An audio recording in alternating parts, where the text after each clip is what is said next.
Viimastel aastatel leiab varasemast rohkem vaimse tervisealast teavet, mille abil end paremini mõista ja aidata.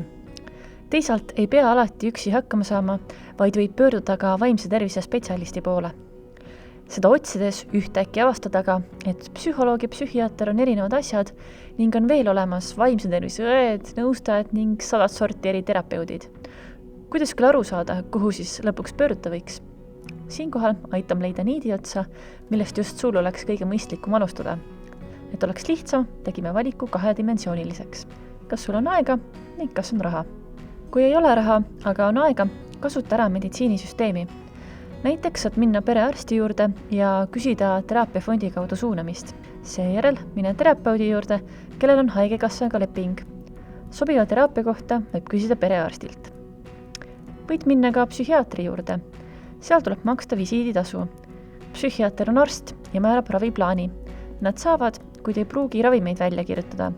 Mõni psühhiaater oskab ise teha teraapiat, kuid sageli on kliinikutes ja haiglates tegu ikkagi meeskonnaga, seega psühhiaater saab oma tiimis näiteks kliinilise psühholoogi või terapeudi juurde suunata.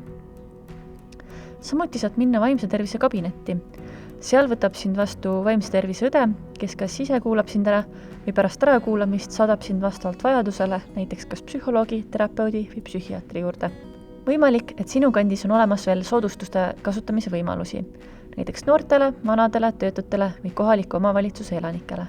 Kui ei ole üldse aega, siis saad kohe abi erinevatelt nõustamisliinidelt. Ja loomulikult, kui kellelgi, näiteks sinu elu on kohe otseses ohus, tuleb helistada 112 või minna psühhiaatri haigla erakorralise meditsiini osakonda.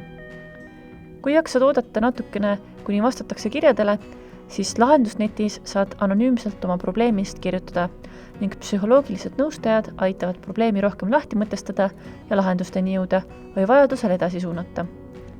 Peaasi.ee pakub erinevat laadi lühemat nõustamist alates silmast silma kohtumistest, lõpetades veebiteel nõustamisega. Tasuta ja pigem kiiresti on ka kättesaadavad koolide tugispetsialistid, näiteks koolipsühholoogid või sotsiaalpedagoogid. Neid võib leida alates lasteaiast lõpetades ülikooliga ning nende poole võivad lisaks õpilastele pöörduda ka näiteks vanemad.